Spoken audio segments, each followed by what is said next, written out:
If there's anything I've noticed with Fujifilm, it's that the lens ranges typically have an overwhelming favorite, a unanimous second best option, and then the black swan of the entire group. For example, with the primes, the 35 1.4 is absolutely the star of the group, and reasonably so. It's a beautiful lens. Then I'd probably say that the 23 f2 or 56 1.2 is next in line, and then everybody except D Rosa hates the 18 f2. Of the standard zoom range, the 16 to 55 2.8 is the clear optimal choice, with most people having the 18 to 55 following it. I'm not one of those people. For a very fair price, especially used, you can get a lot of the system's best features packed into this one right here, the 16 to 80 f4. And though I primarily talk street photography here, this has been my primary street videography lens for a few months now. And I just want to talk a little bit about my experience with it in real world use, so you can see if it may or may not be for you. And at 440 grams, this is what I would consider to be just about the heaviest I'm happy to go when it comes to my lenses. It doesn't necessarily get to a point where you're tired of holding it, especially for a zoom lens geared towards video, but you definitely notice it in your forearms or on your shoulder after a while. But the build quality overall is truly excellent.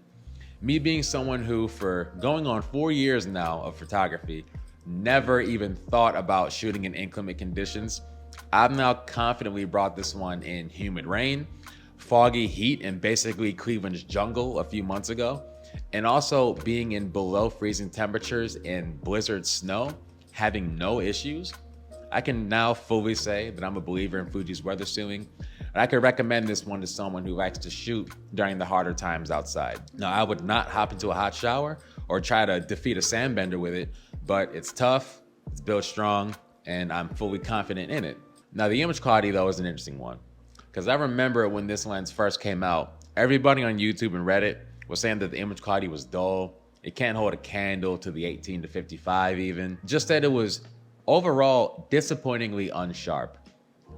Are you expecting prime levels of sharp? That's where your disappointment lies. This zoom lens is not prime sharp, and most zoom lenses aren't. It's also not 16 to 55 sharp, but it's also not as big as it. It's plenty sharp enough and has what I would call good image quality. But I also stepped into this fully expecting that because it completes a near 100mm scale of focal length in full frame terms, that I would not be getting f2 prime levels of sharp. It's just like physics or something. It's like more glass, more moving parts, more imperfections, image quality not as good as prime. Now, to be completely objective and honest, I do like the image quality, but at no point has the sharpness or color rendition ever impressed me.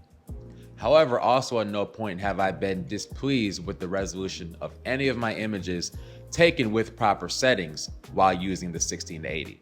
Now, this could be due to the fact that I'm pretty certain that my 18 to 55 I had a couple years ago was a dud. So maybe that plays a factor in me feeling the way I do about the 16 to 80's image quality. Again, overall I like it, but by no means will it impress you at any point. Get the 16 to 55 if you want a zoom lens with objectively impressive image quality, because you're just not gonna find that here. This lens only having an f4 aperture, again, introduces obvious limitations of people depending on the shooting style. I typically don't stay out very long once the sun goes down, but I do record videos here in an apartment living room. So for me, there's times where I've wished that it was a 2.8 specifically in that case. Otherwise, I'm more than happy to compromise with increased range versatility instead. But what I really want to talk about are the video aspects of this lens. First and foremost, it gives you up to 6 stops of image stabilization. 6. And you're getting the linear motor for focusing as well. Basically what that means is that as far as video goes, put this on an X-T3, you pretty much have a fully weather sealed X-T4 video kit, stabilization included. Or put this on pretty much any Fuji APS-C body, and now you can get substantially smoother footage while you're recording. This lens has some of the most pleasantly fast focus acquisition I've seen across any of the Fuji lenses, both in photo and video mode. But of course, I've also primarily used it on an X-T4, and I know the body plays a factor. But also too, on the other side of the coin, just like how the body plays a factor, so does that linear motor, which is not a common feature in most Fuji lenses. Nearly every single outdoor clip you've seen on this channel was recorded with the 16 to 80, and I've been extremely happy with the results. Having OIS, weather resistance, linear motor, and a versatile range of 24 to 120, roughly, all in one lens, for me, and I think for most people, is worth the sacrifice of 2.8 to f4. It's really not that much. But for travel photography, everyday street shooting, street videography, street photography, really any situation where you already have good lighting, you just want versatility, I like this lens a lot for that. Love the 16 to 55 when I had it as a piece of tool that resolves images, but it was just too heavy. And I use it for the same applications I do this one. All for around $800 new or $570 used.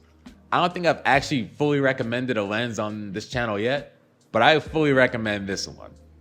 That's all I have for you guys though. Thanks for watching.